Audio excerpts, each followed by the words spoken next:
Hi, everyone, and welcome to episode 91 of the Tick Bootcamp podcast. The title of today's interview is The Artist, the Yogi, and the Lymie, an interview with Stela Sulzdorf. My name is Richard Johannesson. And I'm Matt Sabatello. Today's podcast guest is Stela Sulzdorf. Stela Sulzdorf is a 30-year-old artist, yoga practitioner, and social media influencer from the United Kingdom. Ms. Sulzdorf initially started to experience the symptoms of a tick disease when she was just 20 years old. She believed that they were triggered by her eating disorder. Ms. Sulzdorf was forced to drop out of the prestigious University of Arts, London, because she couldn't concentrate and was too fatigued to attend class. Her health declined even further in 2016 when she started to have flu-like symptoms and throat infections. She also developed chest pain, knee issues, and started to have seizures and facial palsy. Ms. Sulzdorf was forced to depend on a wheelchair and her husband. When she finally received a positive Lyme disease diagnosis in February of 2019, she was prescribed doxycycline. Ms. Sulzdorf had terrible Herxheimer reactions that increased her seizures.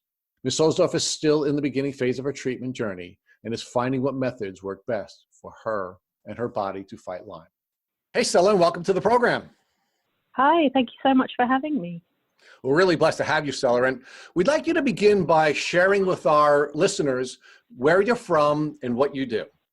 So I am in the United Kingdom and I'm unemployed. I'm at work, but I spend a lot of my time doing yoga and I do a lot of things on Instagram. I spend a lot of my time on Instagram talking about yoga and my Lyme journey. So Stela, did you grow up in the UK or is that a place where you recently moved to? So I've been living in the UK for over 20 years. I've been here for a really long time, but I'm actually from Bulgaria. I was born there and my whole family's from there. So my whole childhood I spent in Bulgaria and then we moved to England. So what was your childhood like in Bulgaria? Did you spend a lot of time in the woods or in the forest, or were you living in a more urban setting? No, I was living in a very small town. So it was just lots of greenery, lots of fields. My granddad actually had like a small ranch and he looked after cows, sheep, goats. I remember always being around these farm animals when I was younger. And I was always running around outdoors, just doing what normal kids do, just constantly being outdoors. Now, do you recall at any time during your childhood coming in contact with ticks or being bitten by a tick? I didn't even know what ticks were, to be honest. Ticks weren't even something I had heard of until I found out I had Lyme disease. But I mean, I was getting bitten by bugs all the time when I was younger. I think being around the fields and around the country and that kind of thing, I was constantly getting bitten by bugs. And, I'd see bite marks and things like that, but it never really bothered me because it was just something that was common. So I guess I don't recall being bitten by ticks, but I was bitten a lot by things like horseflies, mosquitoes, that kind of thing. Now, are you aware of whether or not there are tick challenges in Bulgaria today? Oh, yes. Funny thing, now that I know that I have Lyme disease, I've actually found out that Bulgaria is one of the biggest Lyme-prone areas in the world, and I never knew that. And even when I speak to my parents and family members, like, none of them were like, oh, what's that? They all knew what it was because they all knew somebody who had it at some point and things like that. So it's very well known in Bulgaria where I'm from, but just it wasn't something that I had discussed when I was a child or anything like that, and not something I had learned about.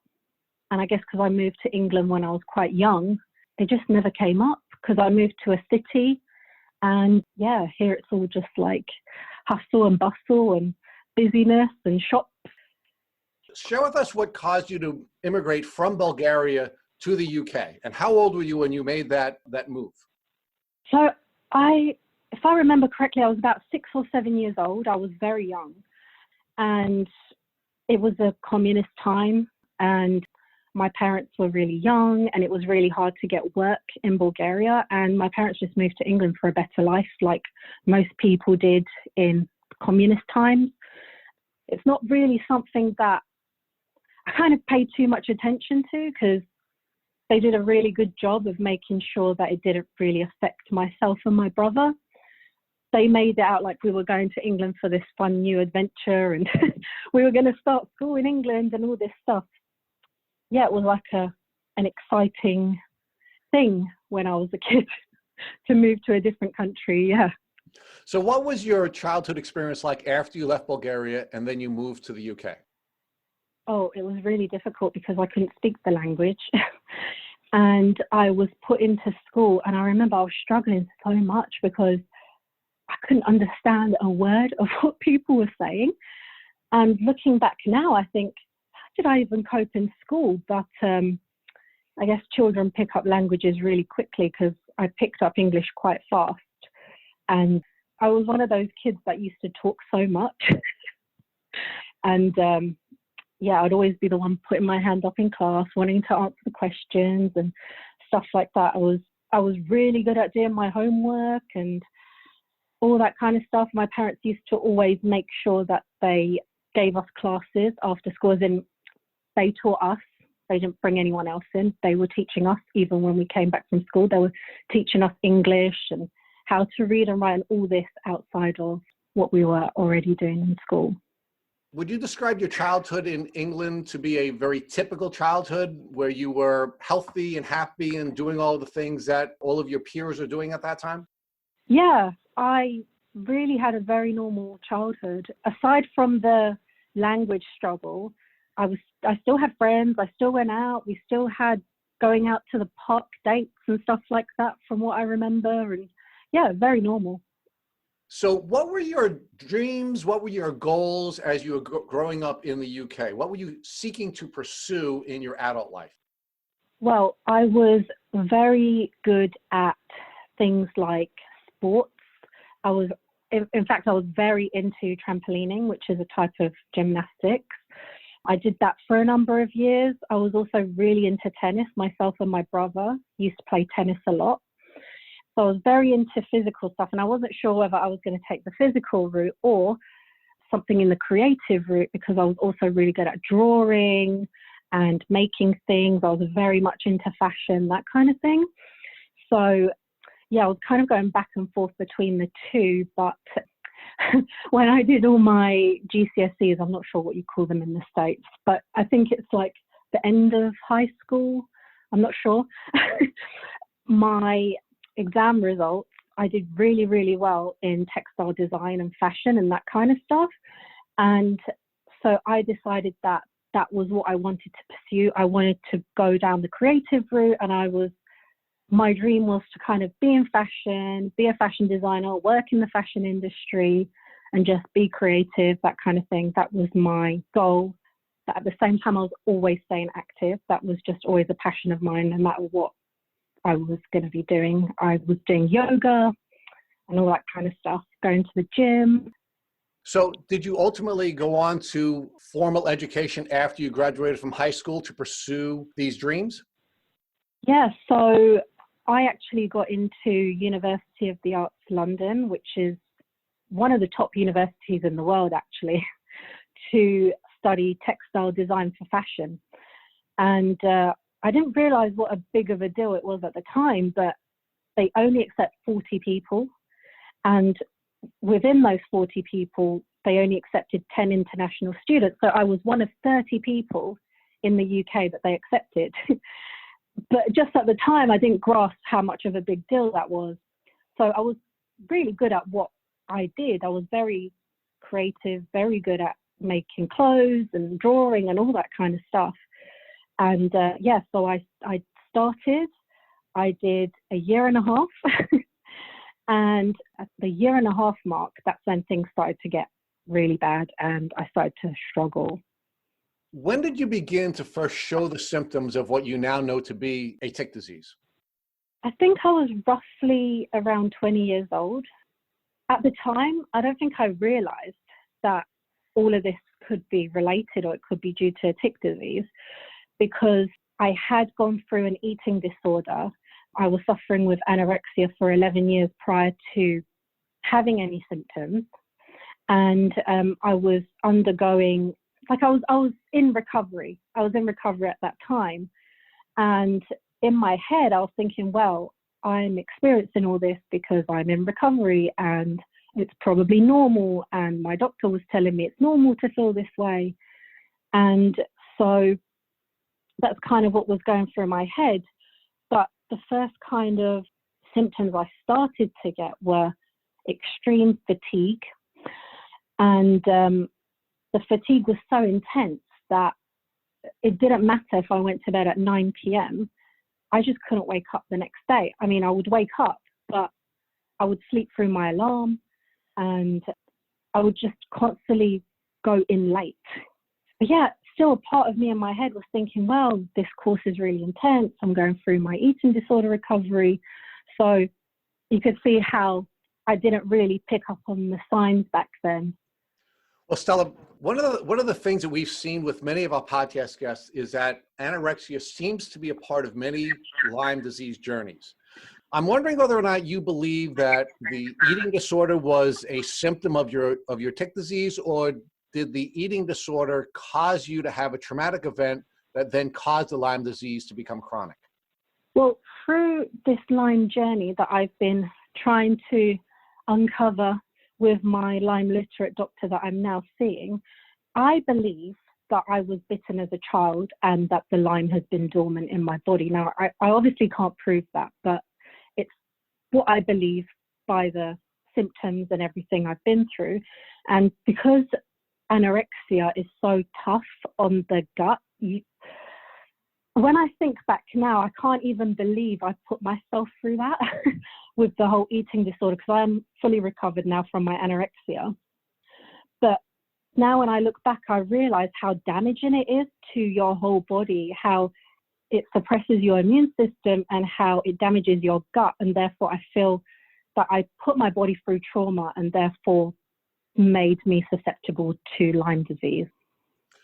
So Stella, are you really sure that your Lyme disease didn't cause the anorexia, and maybe you're being a little bit hard on yourself and beating yourself up about having had that challenge when it was really, in fact, just the early symptomology of your tick disease? Well, it's not actually something I thought about, but you're right, because one of the reasons why I developed an eating disorder was because every time I would eat, I would feel sick. And it was crazy because growing up, I never had issues with food. And in Bulgaria, we have like a Mediterranean diet, and it's very balanced and very healthy. And all of a sudden, I started getting these gut issues where I would eat and I would look like I'm pregnant. That's the only way to describe it. And it would happen with anything I would eat. And I would feel nauseous and I just would feel awful after I ate. And so over time, I just stopped eating. And I think it just goes down that spiral. It's very possible. I think it's very likely, and it's only because we've now done almost 100 interviews, and a very large number of people that we've interviewed have had these similar problems, and almost everyone has had food sensitivities as a part of their Lyme journey. So I'm anxious for you to prey on that and determine whether or not you're just being a little bit harder on yourself than you should be, and recognize that, in fact, that was really an early part of the symptoms of your tick disease, and then, of course, they just took off once your immune system was destroyed and your gut was destroyed.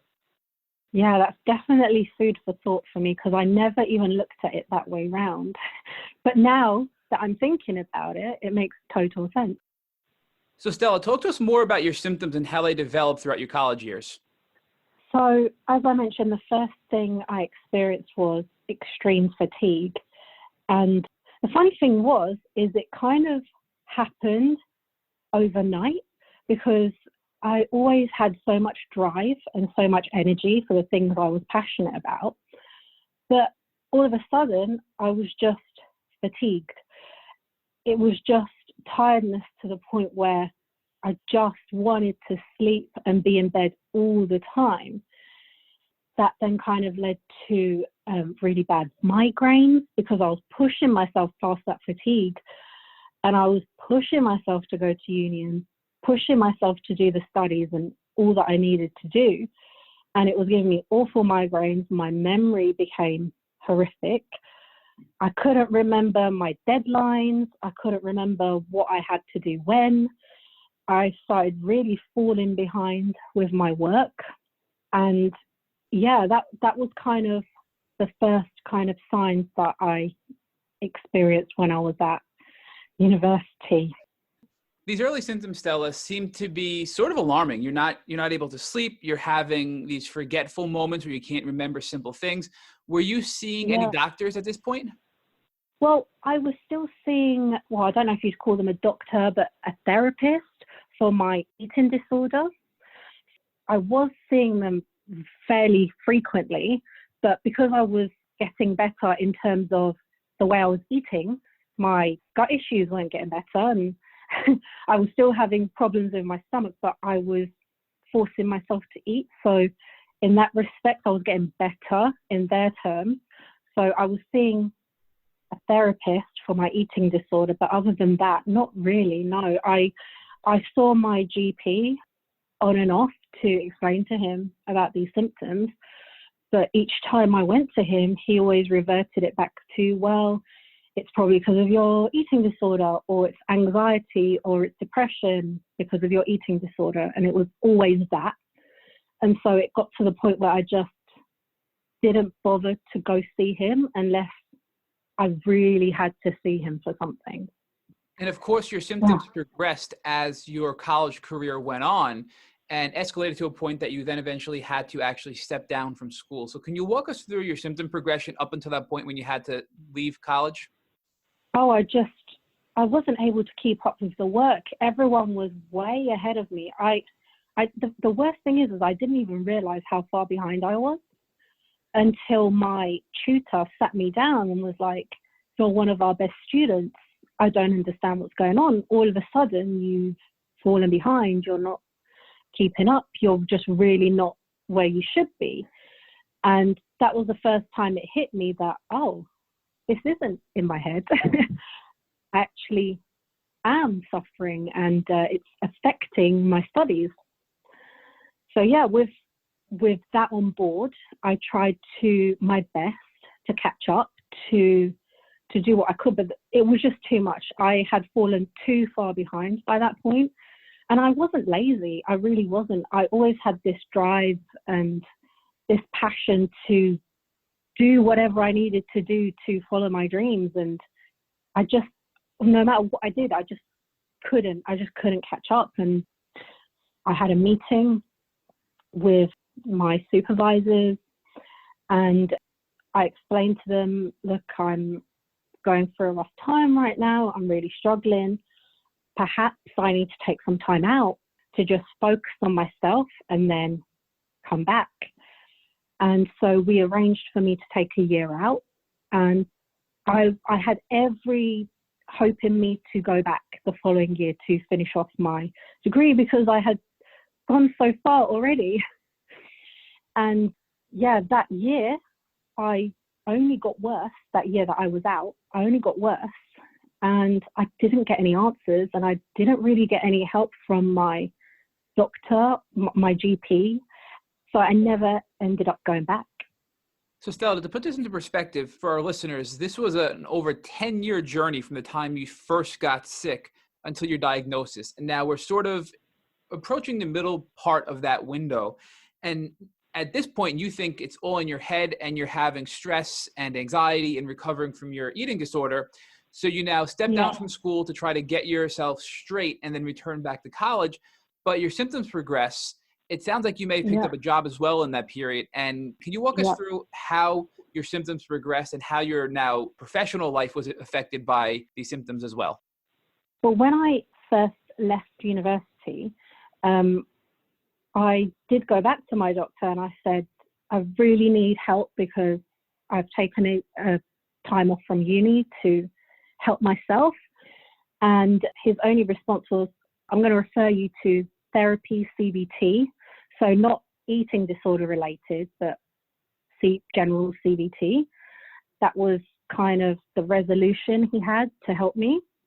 I never got that CBT. I was put on a waiting list and I never got it. And it had been 6 months at that point. I'm assuming it's the same in the USA, but with our health service, there's always long waiting lists. So they give you like a date, but you never really know if they're going to meet that date that they tell you.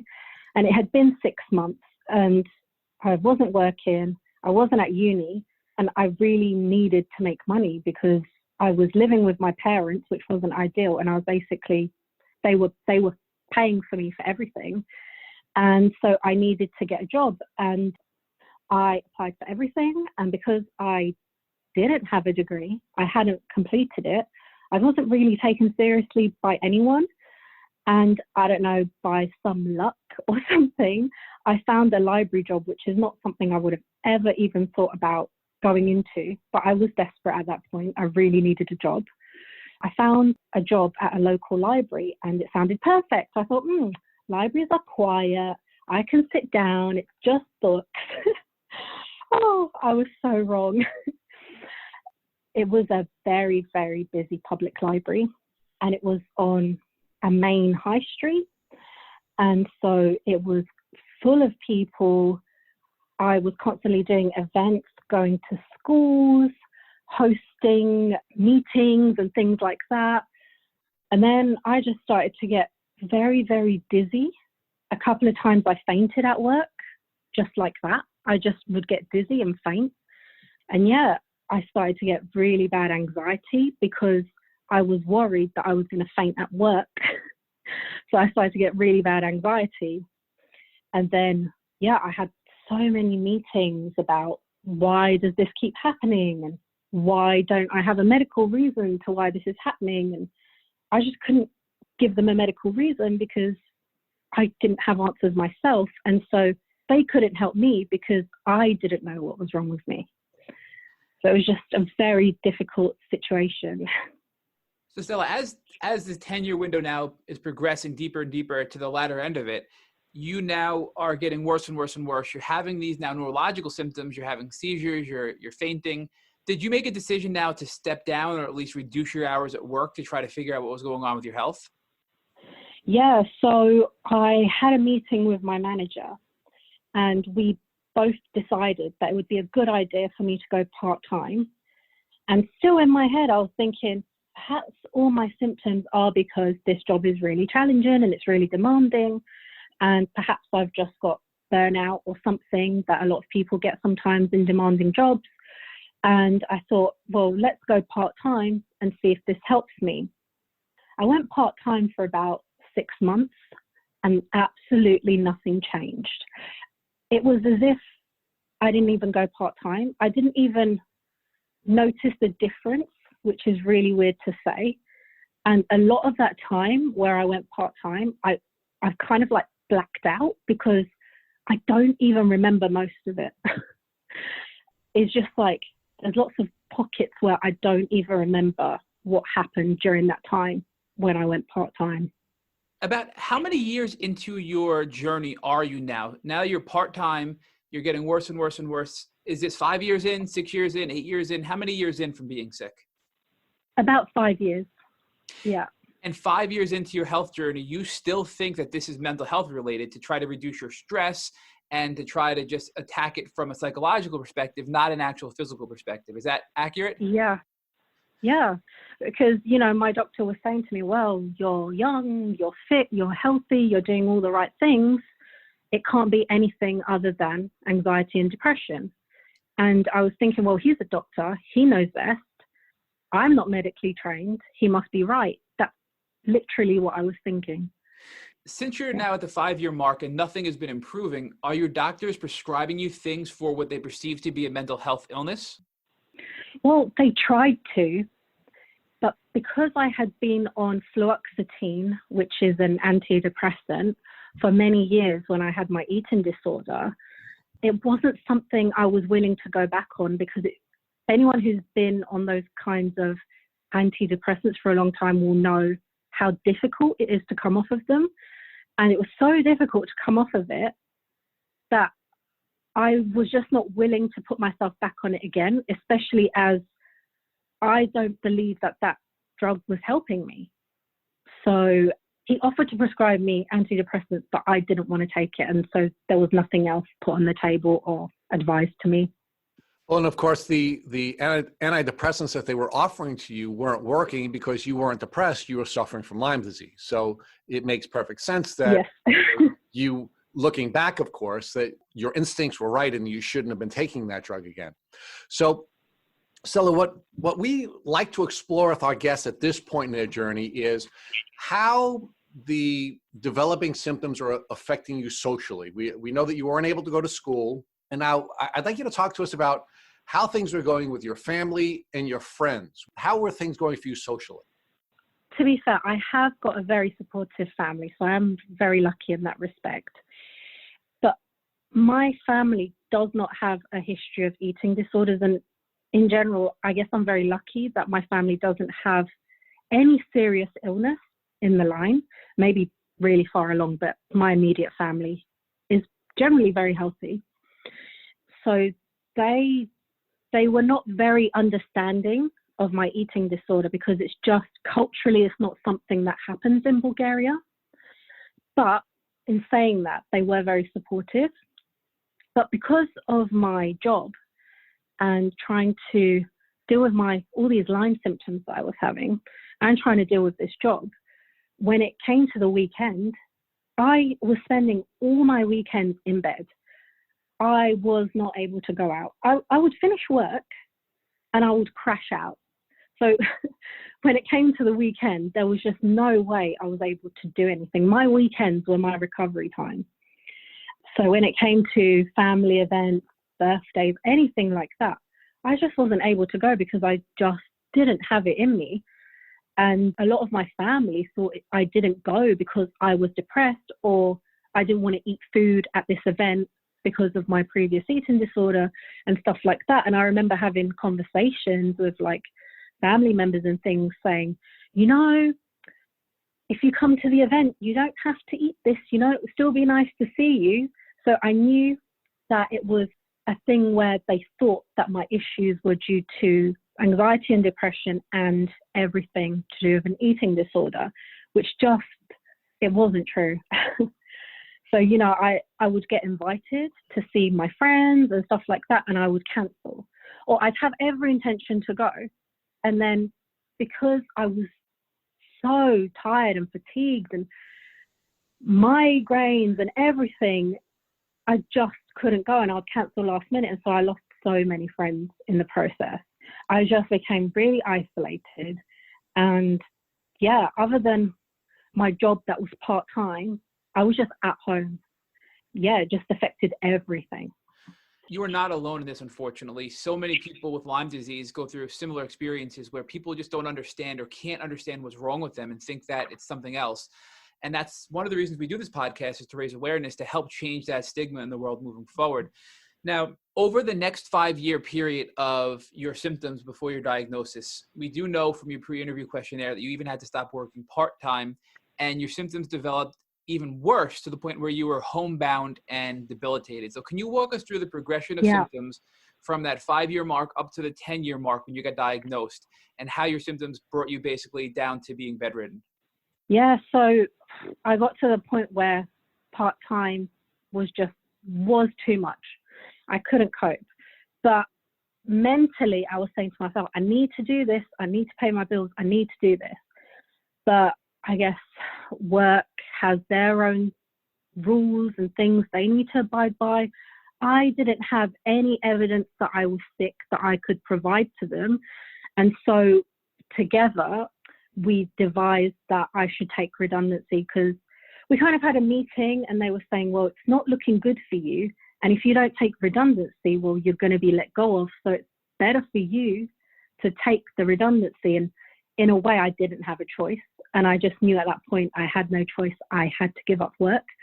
My manager was really nice in a sense. She was saying to me, you know, you need to try and fight for your case. You need to find out what's wrong with you, all this stuff. But I was so tired. I just didn't have energy to fight for myself. Walk us through the point where you were homebound and you were dependent on your husband and others just to get through the day and function. once I left work, I was still able to do a few things, like I was able to, make food for myself and shower, but that was it. These are the simple tasks that I was able to do. Other than that, I was just in bed. And it's all I was doing for a large period of time. My husband said to me, let's go on holiday and see your family. It will be nice for you. You're in your house all the time. Because I hadn't seen my family for a few years at that point, because I was just so unwell that traveling was just too much for me. But, I'd been in my house for so long, just cooped up, and I thought, yeah, it'd be so nice. I could just go see my family, take my mind off everything that's going on. So, yeah, we booked tickets to go to Bulgaria to see my family. But in this 6 months that I had been at home, I'm going back on my story now, but in December 2016, my husband and I call this the sick Christmas because I was so sick. I had really bad food poisoning, and it was accompanied by the flu, and it just wouldn't go away. It was so stubborn. It just wouldn't go away. I had a really horrible throat infection. I had really bad impetigo. And for anyone who doesn't know what impetigo is, it's like a type of skin infection that usually is accompanied by a throat infection. And it's not something I ever had before. It was so bad that it was like, if you fall down and graze your knee and you get a scab, it was like that on my whole chin. And my glands were really swollen under my throat. In fact, my glands haven't gone down since December 2016. And so I went to see my GP because I was like, okay, hopefully he can help me with this. I clearly have something going on, in which case he gave me a short course of antibiotics. I think it was for like a week. It was just like your typical antibiotics. He was like, yeah, you've just got like a throat infection, and take this, it will go down. I took it. It didn't go down. Nothing changed. I still had really swollen glands. I still had the impetigo. So I went back to see him, and he said, oh, sometimes people have really swollen glands, and some people have more swollen glands than others. And this will go down on its own. Don't worry. But in the meantime, I'll give you like an antibiotic cream to get rid of this skin infection on your chin. But I was thinking to myself, I never had swollen glands before. It's not something that just came up and just some people have and some people don't have, because I never had this before. But I don't know, I took his word for it, and I was doing the cream. My throat was still swollen. I was still feeling like I had the flu, even though it had been 3 months. The cream helped a little bit with the skin infection, which took, it took a few months for that skin infection to go down, which I don't think is normal. But I didn't go back to see him because I had such a horrible experience with him. But after that bout of, I don't know if it was the flu or food poisoning or what it was that lasted 3 months, I eventually went back to see him, and I said, look, I still feel like I've got the flu.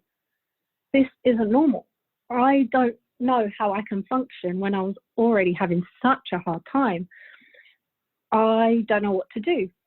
And then he kind of looked at me and he went, yeah, I think you have something called chronic fatigue syndrome. And I was like, okay, what causes that? What is that? And he said, it's something we don't really understand. It's something people just get in their lives. There's no evidence to say how people get it or what it's about. We just know people get it. The only thing you can do to help yourself is to stay positive. That was his advice to me. And I left, and I was so angry.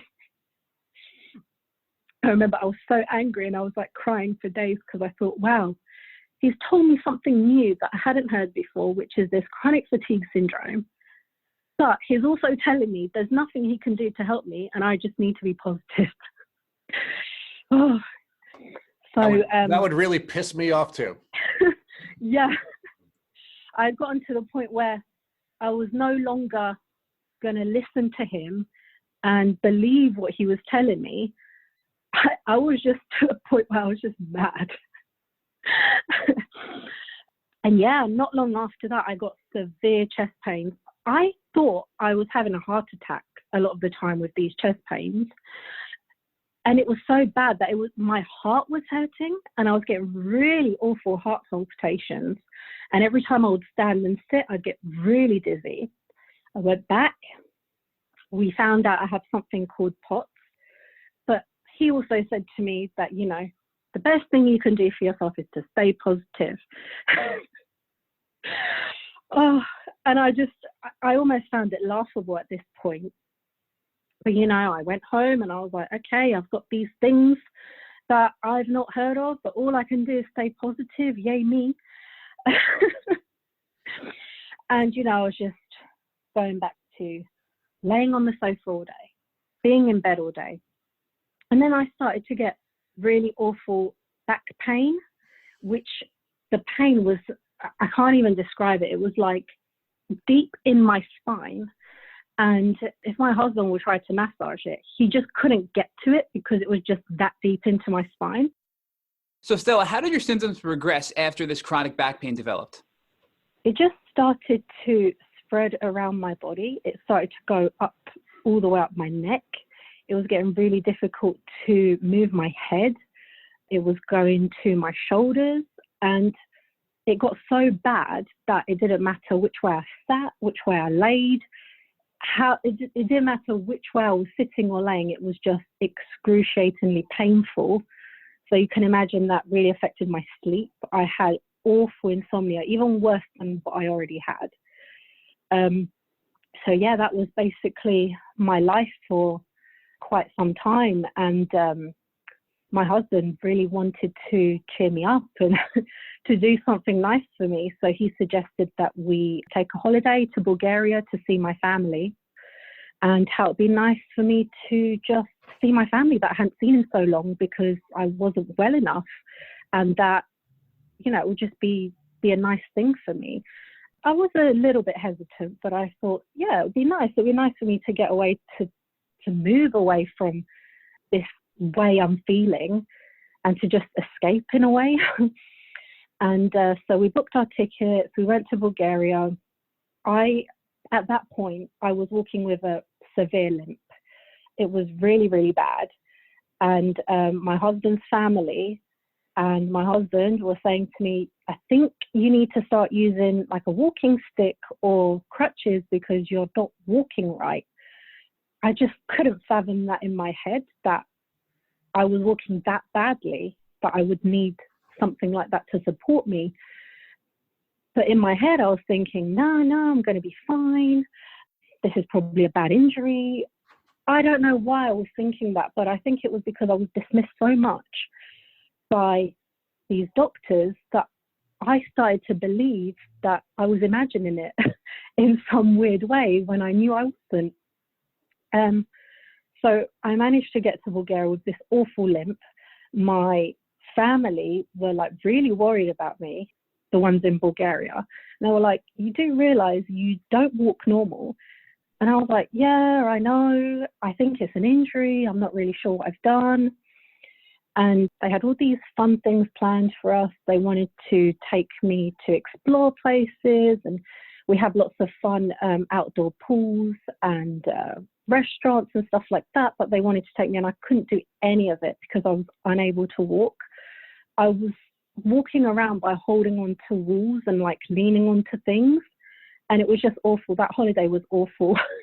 I mean, it was lovely that I got to see my family, but it was really horrible to see how worried they were for me, and especially since they hadn't seen me for so long, to see me in that way. And yeah, so the holiday was up. I had spent the whole time indoors because I couldn't do anything. I couldn't walk anywhere.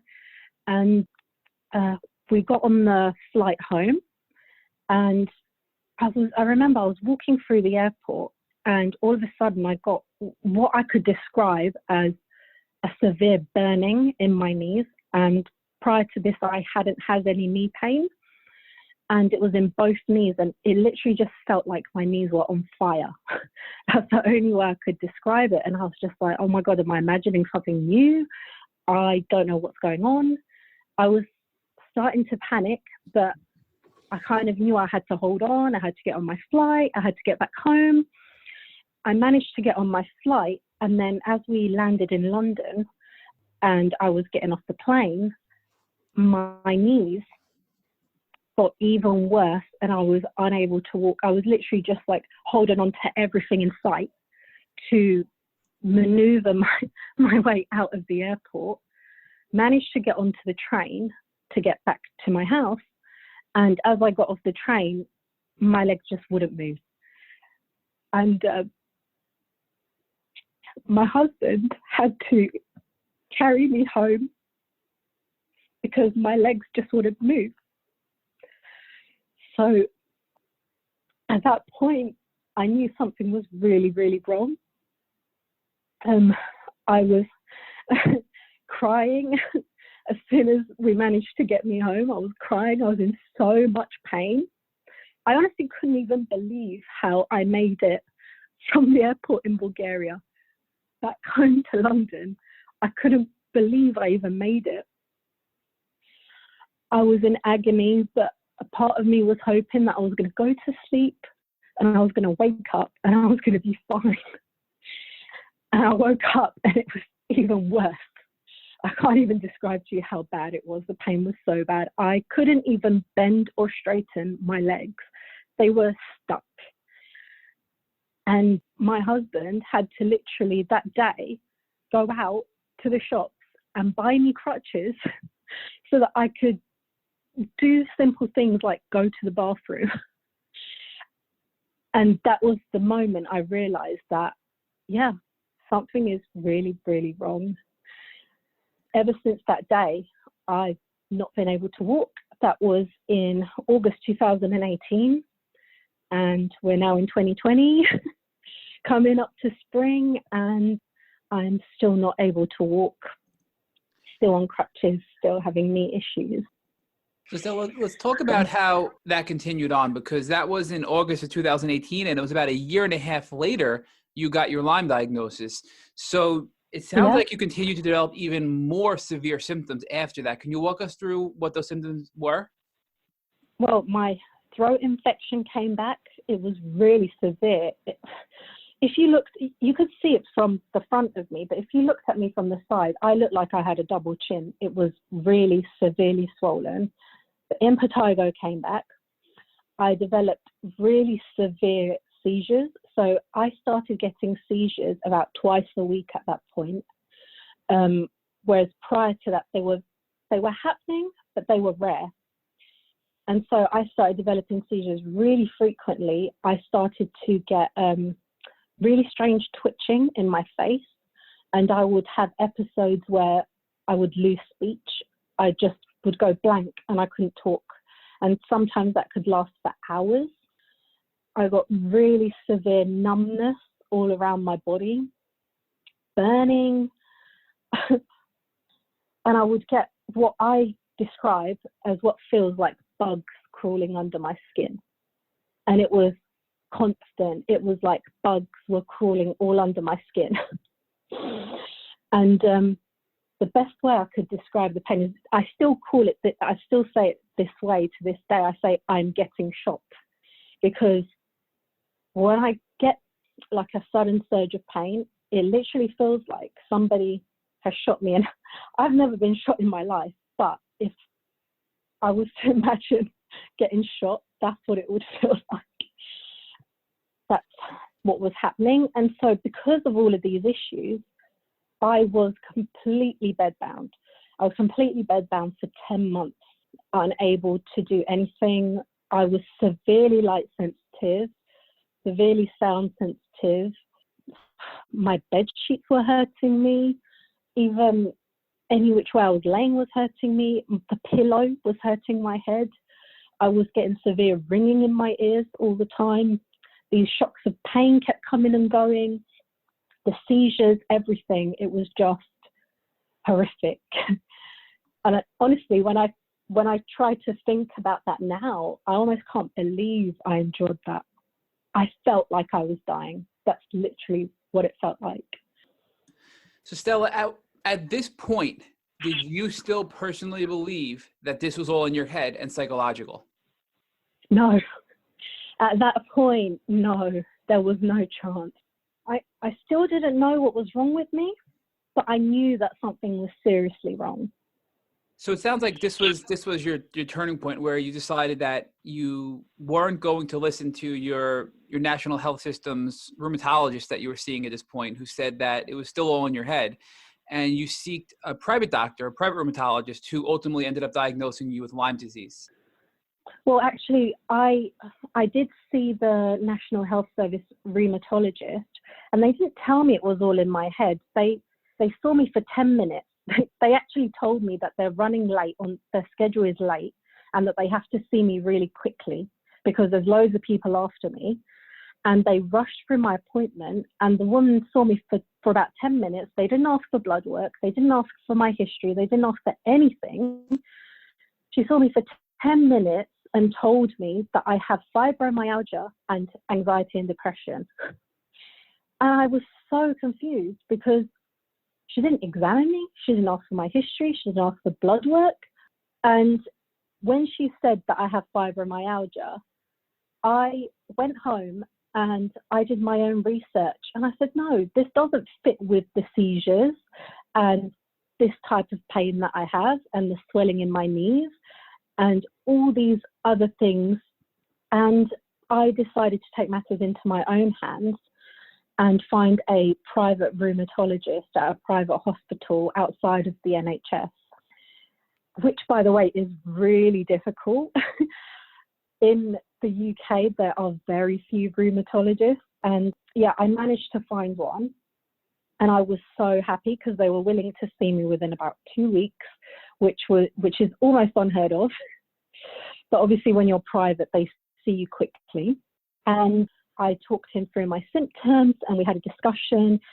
He also thought that I didn't have fibromyalgia. He said my symptoms are not consistent with fibromyalgia and that my symptoms sound like it could be lupus, which is an autoimmune disease, or rheumatoid arthritis. And I didn't know anything about autoimmune diseases at that point. And I said, okay, sure. His plan for me was to do a test, testing me for all the autoimmune diseases he could think of, and that we were going to go from there. But in the meantime, he had put me on steroids until the blood work came back, because I think it took about 2 weeks to come back. But he wanted to put me on steroids to kind of ease my symptoms. And whilst I was on these steroids, my symptoms got even worse, which I didn't even believe they could get worse. But obviously now I know that if you take steroids when you have Lyme disease, it actually makes your symptoms worse.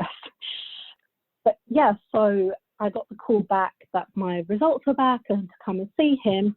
And I saw him and everything was negative. And I was like, oh my God, everything is negative. I couldn't believe it. I said, what the hell is going on with me? I couldn't believe it. And he said to me, you know what? I don't even know what to tell you.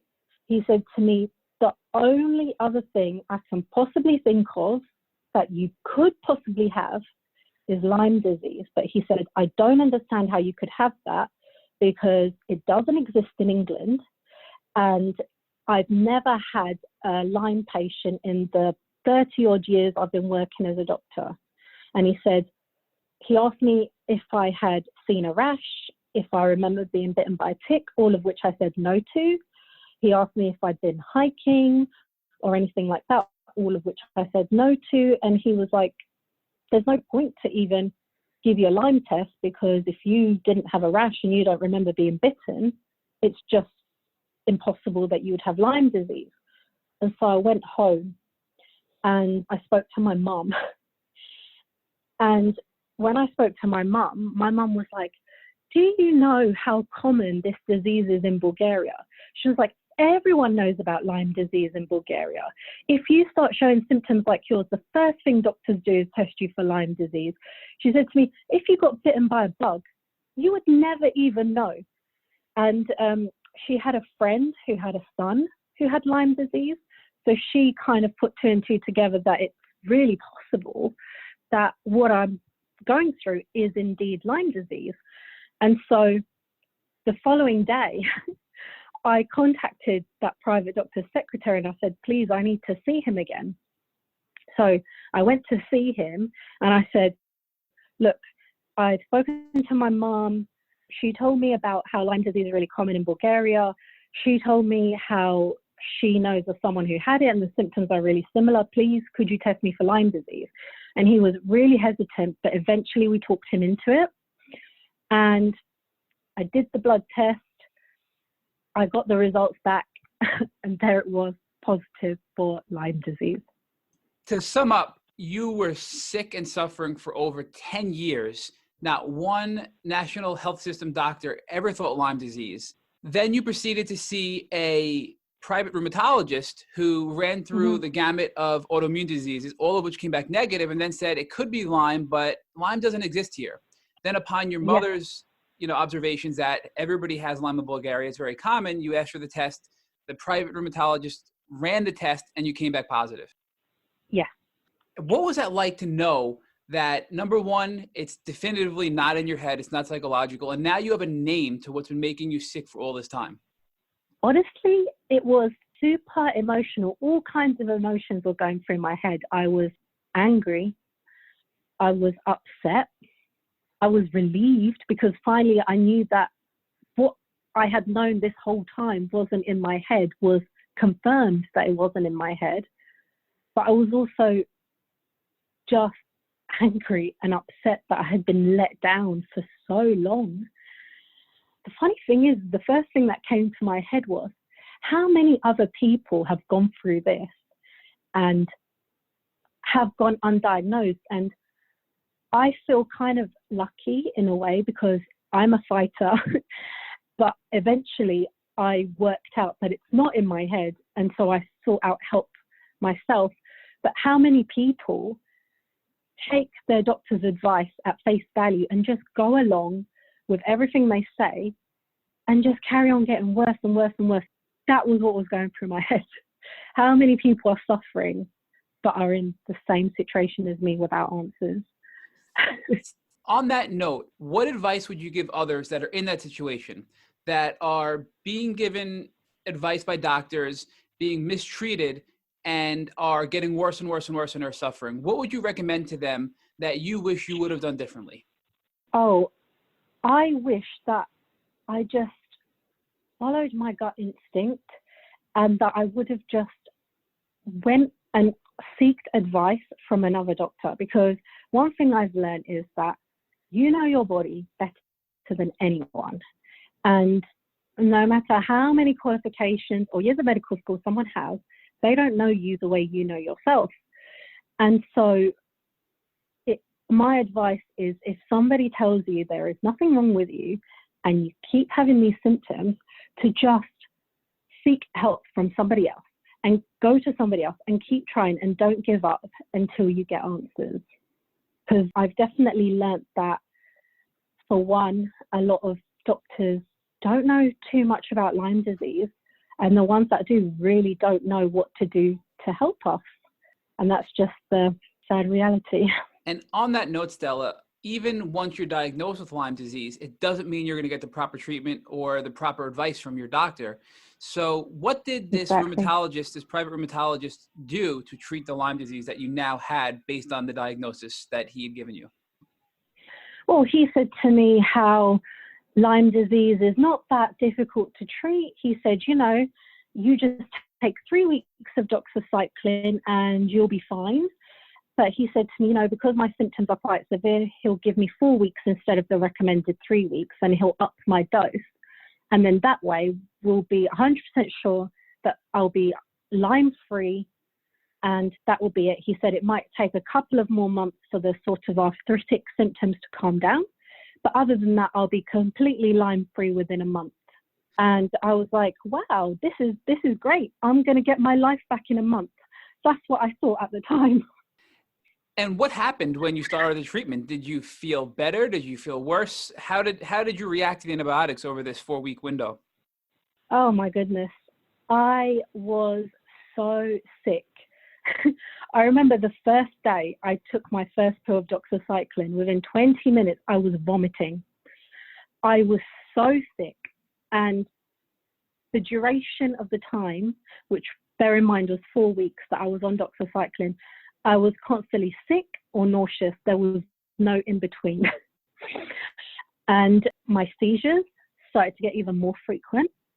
And he didn't explain to me that I could possibly have Herxheimer reactions. That is something I researched for myself and found out because I was so worried by the reaction I was getting to the medication. And one evening, my seizure was so severe, I think it lasted, I don't know, like way over an hour. It was really scary. And I don't know, I was completely out of it. My husband called an ambulance because it was that bad. The ambulance came, they took me to hospital. And when they saw me, when the hospital staff saw me, they said, well, there's nothing wrong with you. We can't see anything wrong with you. You're talking fine. You look fine. You're not seizing. There's nothing wrong with you. And I went home. I tried to explain to them that I had tested positive for Lyme disease, that I was on strong antibiotics, and they said, what's Lyme disease? That is literally what they said to me. What is Lyme disease? So Stella, once you finished this 28-day course of doxycycline and you weren't feeling better, what did you do and what were your next steps? So I went back to this rheumatologist and I said to him, look, I finished the course of antibiotics, but my symptoms are worse now. I'm now having severe neurological issues. I'm having seizures. My knees are exactly the same. Nothing has changed. And, you know, you told me that after a month I'm going to feel fine and I'm going to be Lyme-free. And in my head, I knew I wasn't because my symptoms had gotten worse. And he said to me, what you're telling me is impossible. Well, his actual words were, you're making up stories. That were his actual words to me. And I'll never forget that he said that to me. And I didn't have it in me to say anything at the time. I was just listening to him. And he said to me, you know, if I revert back to my previous notes, I did believe you could have lupus or rheumatoid arthritis. And he said, looking at your knees, yes, you do have severe swelling. And he said, it looks like a dog and it barks like a dog, but it's not a dog. So I'm going to treat it like a dog. And I'll never forget those words. And so he said to me, even though you tested negative for rheumatoid arthritis, I'm going to put you back on steroids. I'm going to give you those steroids that you previously took that made you unwell. And I'm going to put you back on those steroids. I was doing really badly on those steroids. He told me to come off of them when I was doing badly on them. And now he wants to put me back on them when my symptoms are even worse. I left his office. I took the prescription for steroids. I never exchanged that prescription and I never went back to see him ever again. Now that you're pretty much doctorless, you're the worst you've ever felt, you've been on a failed 28-day course of antibiotics, what did you do next at this point? Honestly, I was just going back to what I was doing. I was laying in bed all day, being bedbound. I started doing my own research online and things like that. But my husband, he's very much into the naturopathic way. He's very much into herbal treatments and herbal supplements. He's always believed in that. And he actually purchased a book off Amazon called The Lyme Solution by Dr. Darren Ingalls, who's an American naturopathic doctor. And he didn't even tell me. He read the book and after he had read it, he said to me, you know what, this book is really amazing. And I couldn't even read at the time because I had severe vision problems. I had severe migraines. There was no way I could read. So he read it for me. And he was relaying to me what this doctor was saying in his book. And I was like, wow, he sounds amazing. Plus, he had Lyme disease himself. And so my husband suggested that we call his office in the USA and see if there's some way we can get hold of him, because we couldn't find any specialist in the UK that helps with Lyme disease, because we were both looking and there was absolutely nowhere in the UK that treats Lyme disease. And within a few days, his secretary contacted us and said, yeah, we can arrange a Skype phone call for you to speak to Dr. Ingalls, and he's going to go through your whole history and everything like that. And if you have any blood work or anything, please send it over. So we did that. And I spoke to him. He was actually amazing. He was the first doctor I spoke to that made me feel like I wasn't crazy. He completely understood all the symptoms I was talking about. I think we had something like a 2-hour conversation. And he said, yep, everything you're talking about is typical Lyme symptoms.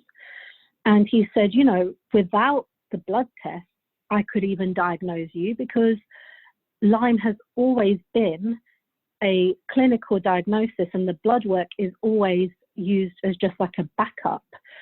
He said to me, based on everything I've said, all my history and the blood work I had presented to him, that he said he has no doubt I have Lyme disease. And so that was the second doctor who confirmed I had Lyme.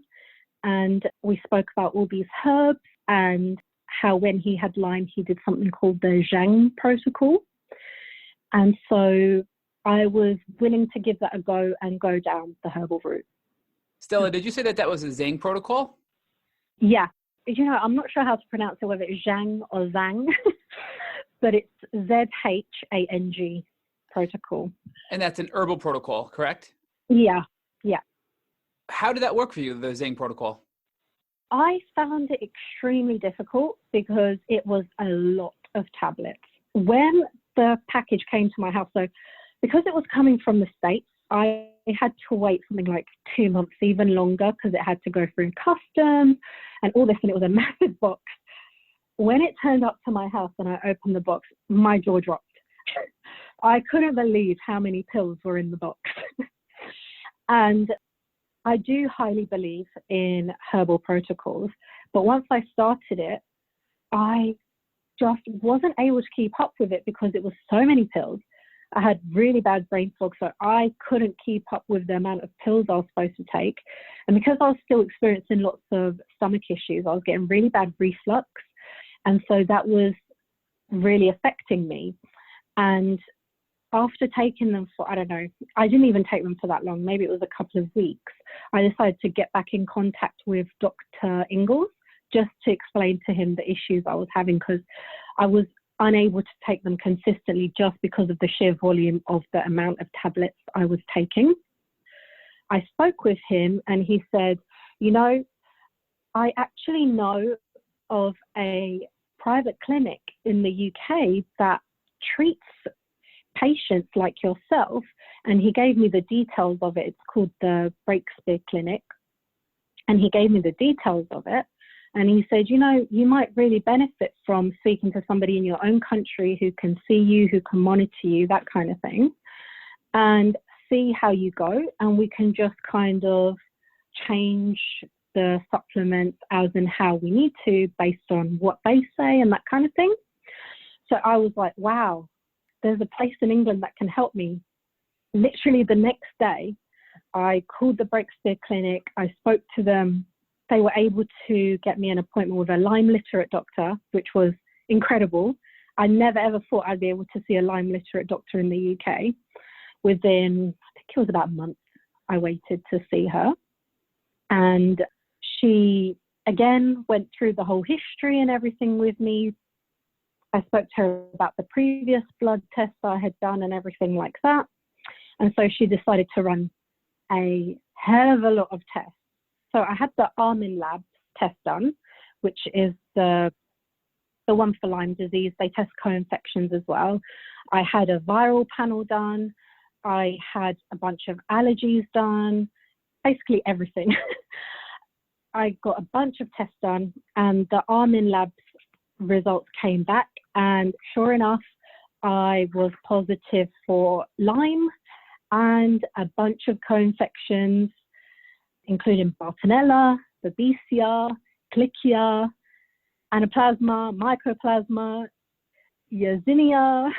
And I was like, oh my God, I've been dealing with Lyme disease and co-infections and viruses for this whole time, not getting any help for it.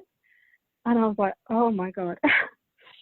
So the first thing she did was she put me on an antiviral medication called acyclovir, because she explained to me how if you start Lyme treatment, it's possible it's not going to be so effective, because if your body's fighting viruses, I tested positive for EBV, which is glandular fever, and the Epstein-Barr, which is mono. And she said, if you're fighting these chronic viruses, you're going to have a hard time with the Lyme treatment because it's not going to take full effect. She was explaining to me how with all my digestive issues and my gut problems, everything like that, my body is not absorbing the medication properly as well. So that's going to have an issue. I also tested positive for mold and all these other things. And now I know that these are all opportunistic things that kind of are in your body, but it takes something like Lyme disease to severely wreck your immune system for these things to really take effect. So Stella, how did you feel at this point? Because at first you thought you were just battling Lyme. Now you realize that you have all of these co-infections and opportunistic bacteria that are making you sick, and it just further complicates your illness. So what sort of reaction did you have when you got these Armin Labs results back? I took it a lot better, because at that point I knew that there was something wrong, and I knew that the antibiotics I had taken hadn't done anything, because I was feeling not only the same but worse. So at that point I felt really, I know it sounds weird to say, but I felt happy because I finally had clear answers to what was going on, and I had a plan and something was going to be done. So I was just grateful. Stella, this was about, 2-3 months ago? This is very recent that you went to the Breakspear Clinic and got diagnosed, right? Yeah, very recent. So how long have you been on this treatment with Breakspear? It's just about 2 to 3 months?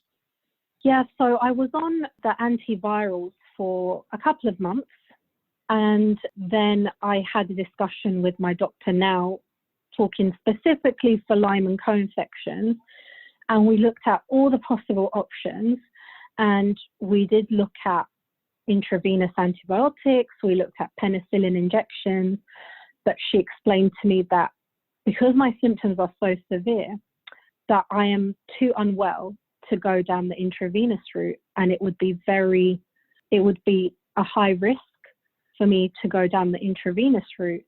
And so we decided that we were going to do antibiotics. And so I've been on those antibiotics. I'm taking ceftriaxone, I might be saying that wrong. And I'm doing regular blood work just to make sure that everything is okay while I'm on these antibiotics. And we're going to review me in about a month's time, because she said, if we're doing antibiotics, we need to switch up the antibiotics every few months, because your body kind of gets used to the antibiotics and then it stops taking effect.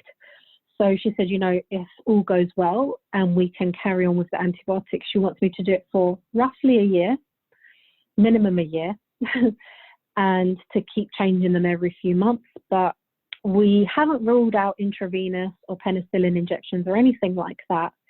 I'm still very much in the early stages, but just for now, I am doing this antibiotic route and just really hoping that it works out. So Stella, You are also on, you mentioned in addition to the antivirals you're on first, and then the antibiotics that you started after the antivirals, that you've been on naltrexone for the pain. So could you talk to us about what naltrexone actually is and how it's helping you with your pain? I take it because it helps with my pain. And she explained to me that I have severe nerve damage, which is caused by the Lyme. And because of that, the naltrexone helps to repair the nerves and to basically help me manage my pain a little bit better. How are you feeling today? We know you're only 2 months into your treatment, and we know that you're finally at a place where you know what's going on. You have the big picture. How are you doing? I'm doing good. You know, I'm still struggling. I still have the same symptoms. My symptoms haven't gone, but the difference is I now have hope. And I have seen a slight improvement. So my seizures are less frequent now, which is great. And I don't know if I mentioned, I have severe asthmatic issues, which I found out through Breakthrough as well, because I had really horrible issues with breathing. I still do, but I feel like the treatment I'm on is helping me with my breathing quite a lot. There would have been no way I could talk to you for this amount of time a few months ago. So I am seeing small improvements. So I'm feeling grateful and I'm feeling hopeful as well.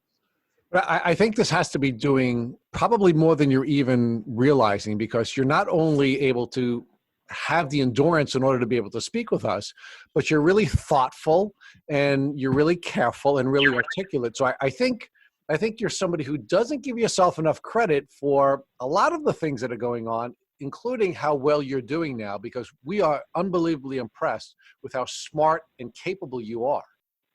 Thank you. Thank you for saying that. Yeah, I think perhaps all the years of being constantly knocked down has possibly made me that way. But I'm working on trying to be a bit more lighter with myself about how I've coped and everything I've been through. Because even just recently, I finally managed to get admitted into hospital for all the neurological issues, and I was in hospital, and this was only at the end of November. And you know, I had the MRIs, I had the EEG, everything, and once again they told me there was nothing wrong with me. So even knowing that I knew that there was something wrong with me, when they said that to me, I almost found it laughable, because I know now what I didn't know back then. So now, well, I can't get out very much. I'm still very much housebound, but I do a lot of social media, and I am constantly talking about Lyme disease and my journey, and talking about the ups and the downs, and trying my best to spread awareness and educate people in whichever way I know how. And I'm constantly getting messages from people saying to me, you know, I never knew about Lyme disease, and now I know so much about it. And I feel really happy that I could spread the word and spread awareness.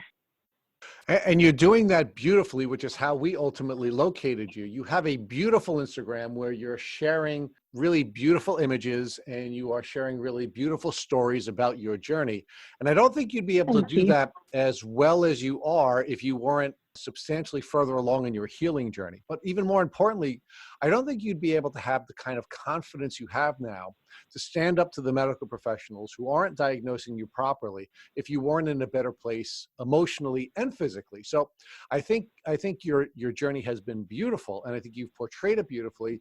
But what's exciting to me, and I'm sure, I don't want to speak for Matt, but I'm sure he feels the same way, is that I feel very confident that you're going to heal substantially at a faster rate than you had before, because you're now in a place where you can emotionally and physically take the steps you need to take to advocate for yourself and ultimately go to a healthy place in your healing journey.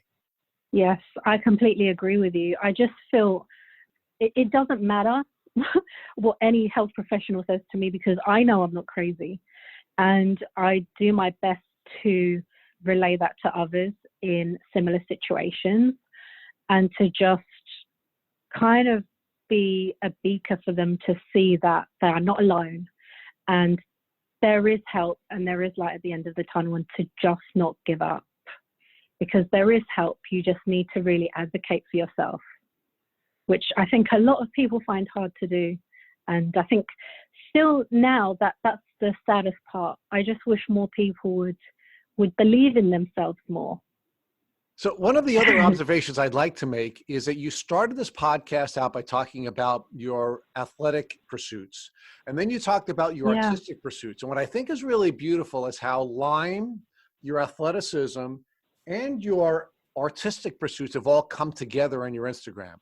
You have this really beautiful Instagram where you are beautifully muscled, very flexible. You use beautiful colors, and then you're using that to tell your Lyme journey.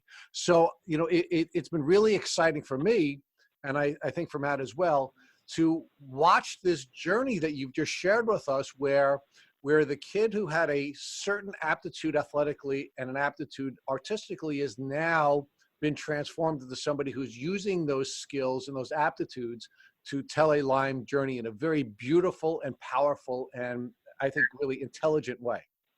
Thank you. You know, I still can't believe that I'm still doing yoga, because when I'm in my house, I can't walk, so I get around on crutches. And when I go out of the house, I'm in a wheelchair. And I'm in a wheelchair. That's just how I am. I'm really hopeful that I will get out of that one day, but I am aware it's going to be a slow journey. But I'm okay with that as long as I know I'm progressing.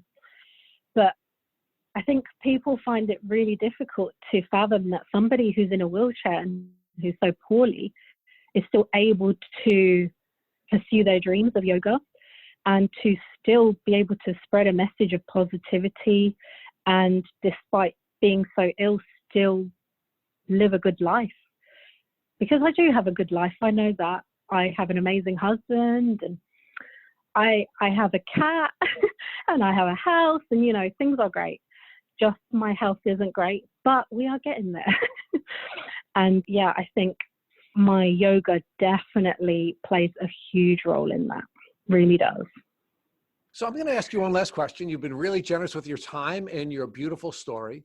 But if God forbid tomorrow your husband came in to see you and he said he found a tick biting him on his leg, what advice would you give to him so that he wouldn't have to go through the challenging journey you've had to go through in order to protect his health? You know, I've done so much research on this now. I always say to people, carry a tick removal tool with you. Oh, it's so important. I wish more places had a tick removal tool available, but it's so easy to get off places like Amazon now. But if he did have that, I would say to him, clean the area thoroughly with rubbing alcohol. And if there's tweezers around, just get the tweezers, or if there's no tweezers, find some tweezers. Get right down to the skin as possible, as close as you can get to the tick's head. And just remove it slowly. Just pull up and firmly. Don't jerk. Just steady straight up and get it out. And then once it's out, just clean the area again. Clean your hands. Use rubbing alcohol. And if, you know, the head breaks off or anything like that, just, again, use the tweezers to pull it out. There's no problem. Once somebody has removed it, I would always say, please go to your doctor and ask for a Lyme disease test. And if it comes back negative, just wait a few weeks and get it done again, because Lyme symptoms take a while to develop and they won't necessarily come back positive within the first few weeks. And I would just say, be vigilant. A lot of us, especially in the yoga community, we do a lot of outdoor yoga, and there's this big trend about yoga retreats, and it's always out in the nature, out in woods, places like that. And people just go there and they don't really think about ticks or these bugs that could potentially cause something like Lyme disease. So I would just say, be vigilant, check yourself, look behind your ears, behind your knees, and your armpits, all these places where ticks have the ability to hide that you wouldn't necessarily think to look. wear bright colors if you can, and ideally cover up, and always have bug spray. I can't go anywhere without bug spray now. That is just a must. And whenever you come back from anywhere in nature, camping, hiking, wherever, put your clothes in the dryer at a high temperature, because I don't think a lot of people realize that ticks can live on fibers for a certain amount of time. So it's important to kill off any ticks that you can't see. So yeah, I think that would be my advice. And just be vigilant, take care of yourself, be aware. Thank you for listening to the Tick Bootcamp interview with Stela Sulzdorf. To our listeners, we have a call to action. First, if you'd like to learn more about Stela Sulzdorf, please visit her beautiful Instagram at Stela Sulzdorf. Second, if you enjoyed this episode of the Tick Bootcamp podcast, please share it with your friends by using the social media buttons you see at the bottom of the post. Third, we here at Tick Bootcamp have created a Tick Bite blueprint that has been inspired by the information that has been shared with us by past podcast guests. We urge you to visit our website at www.tickbootcamp.com to view the blueprint. We would appreciate it if you would contact us with any suggestions you have for improvements. Fourth, don't forget to subscribe to this podcast on iTunes, Google Play Music, or Spotify to get the automatic episode updates of our Tick Bootcamp podcast. And finally, we thank you, our listeners, for your comments on our past podcast episodes. Please take a minute to leave us an honest review on iTunes, on Instagram, or on our website. We make it a point to read every single one of the reviews we get. Thank you for listening.